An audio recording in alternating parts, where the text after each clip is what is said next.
But Shaykh al-Fawzan comments and he says, whoever follows all of the stories and the stories of the nations that came before, when we look at various nations, how they got destroyed and their leaders, and how the leaders lost touch with reality and they became more and more arrogant, and eventually their nation got destroyed. When you study these people and you study these histories, you will come to know exactly the same point. Every time a person becomes greater in his takabbur, his arrogance, then he just fell into greater and greater, shirk with Allah Azza wa Jal.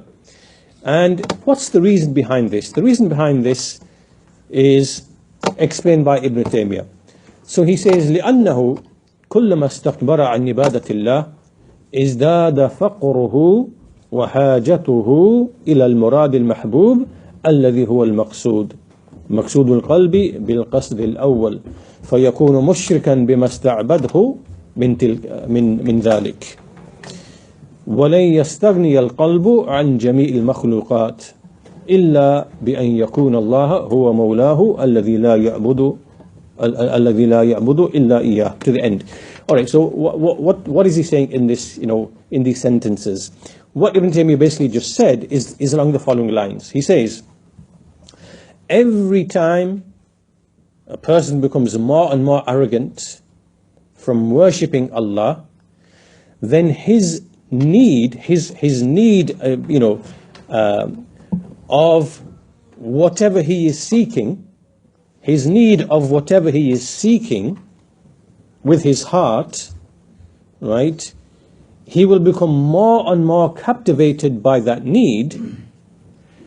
And in order to reach that need, his heart will have to depend more and more of things besides Allah, whether that is wealth, whether that is assistance, helpers, allies, possessions. Like basically, it's like, if you want to be a great tyrant and you are arrogant away from worshipping Allah, well, what do you need to become a tyrant?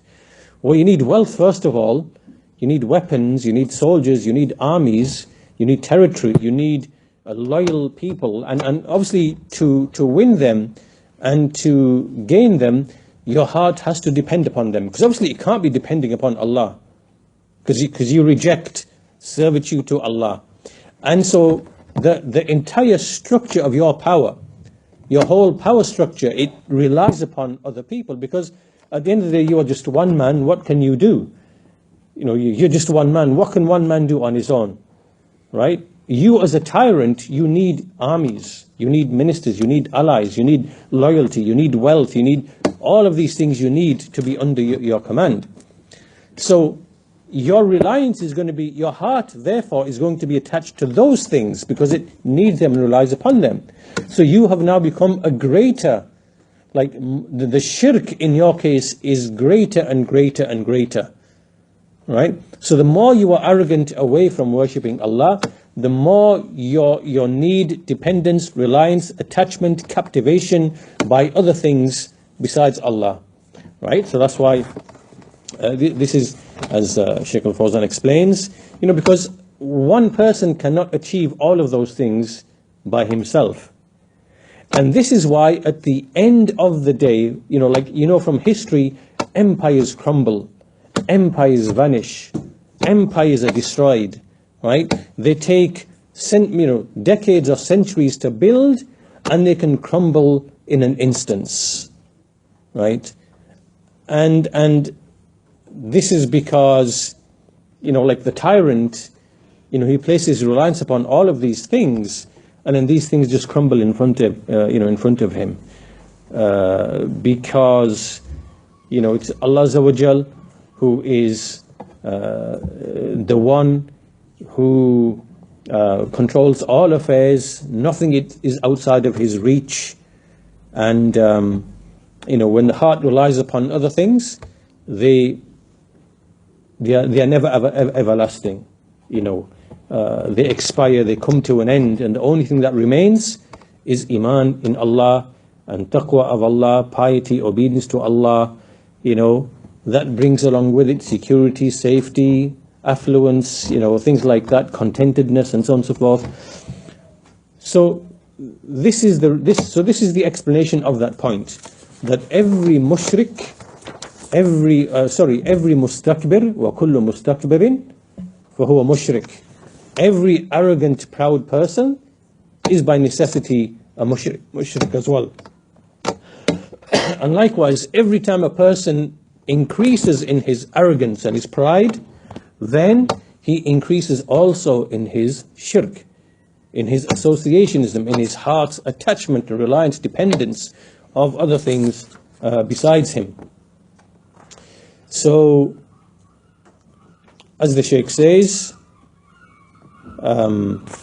he goes on to make this point, and inshallah what we'll do, because we've come to a junction in the text where the next point is going to take longer to discuss, what we'll do is we'll stop at this specific point today, finishing on this point, because the point that follows next is simply that the only way that any person can be free of need from anyone in the creation is if he is a person of Tawheed who singles out Allah in worship, right?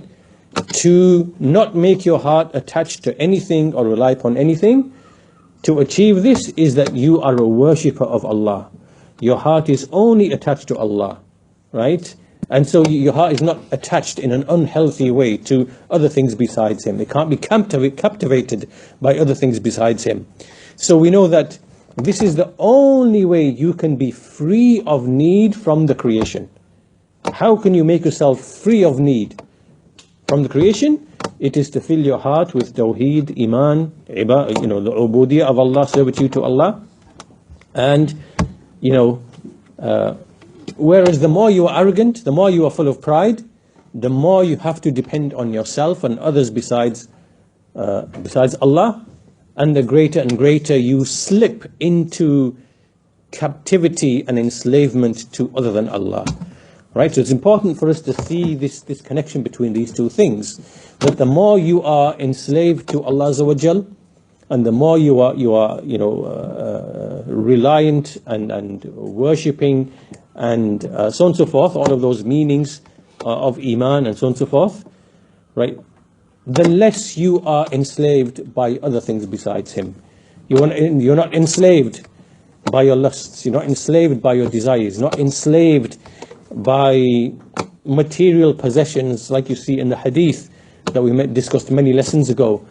Wretched is the worshipper of the dinar, wretched is the worshipper of the dirham, right?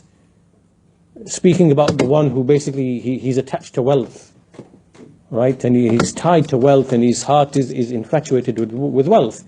And so there's a competition in the heart between love of Allah and love of these things, which comes in the way of his obedience to Allah, right? So the way you make yourself completely free from enslavement to these other things is by way of Iman, Taqwa, Ubudiyah. And the further a person is away from this and more arrogant, the more he is captivated by other than Allah, and and the more he falls into shirk and its various manifestations. So that's the essence of what we discussed today, inshallah, and we'll stop at this point. In what follows, Ibn Taymiyyah rahimahullah, he's going to discuss again the same point, that the only way you can escape all of this is to be an abd of Allah, a servant of Allah, upon ubudiyah.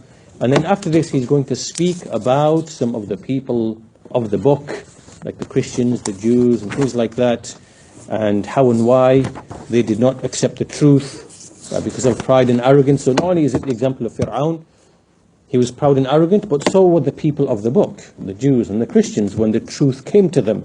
And likewise the polytheists, the pagan Arabs, right? All of these groups of people were proud and arrogant away from the truth. So we'll stop at this point, inshallah ta'ala, and we'll continue in the next lesson. Walhamdulillahi Rabbil Alameen. Wa sallallahu ala nabiyyina Muhammad wa ala alihi wa sahbihi ajma'in.